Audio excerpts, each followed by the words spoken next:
One of the greatest struggles that we have as children of God is knowing when to open our mouths and knowing when to keep our mouths shut. So often, especially in times when criticism is being handed down or verbal persecution, we want to open our mouths and say things in retaliation. And in this, we fail to realize the detrimental effect that can have upon our spiritual influence. Whenever we open our mouths and we lash out against those who disagree with us or those who may even be condemning us for what we believe, we fail to realize that we're simply making ourselves look more like the world rather than more like Jesus Christ. Long ago, there was a judge who was on a circuit in a certain town. And in this town, he knew that there was an attorney who each time he came before him in court always had some type of sneering, egotistical remarks to say toward this judge.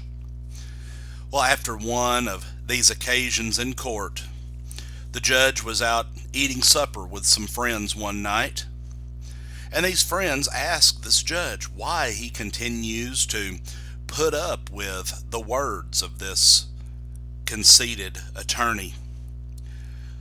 Well, at the mentioning of this, the judge dropped his knife and his fork.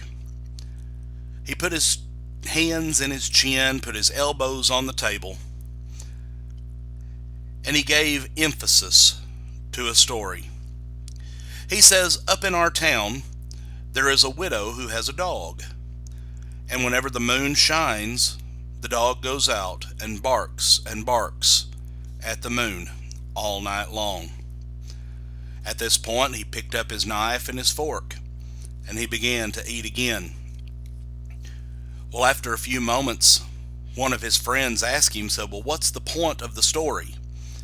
What about the dog? They said, what about the dog and the moon and this illustration that you're making? The judge said, oh, the moon is not bothered. It continues to shine.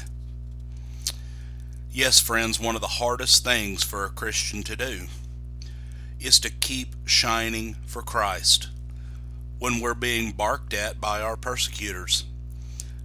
Many times just an insignificant thing will cause us to step down from our position as Christians and fight that which should be ignored. In other words, the devil can accuse us of one weakness in order that he may be able to bring another upon us.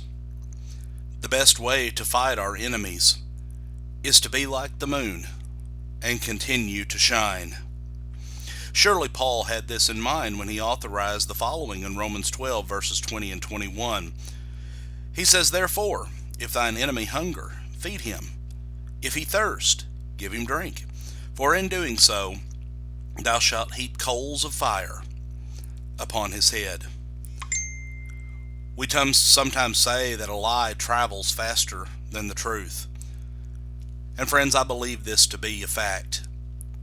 However, let's keep in mind that a lie is simply light without lack of truth. And if it is ignored, it will end in destruction. We simply need to be shining before the lie appears and continue shining after it arrives and after it has passed away. And friends, if we will do this, all will be well. A feather is light and is easily blown about with a tremendous speed, but for it to cast its weight against anything solid, it causes no more damage than the breeze.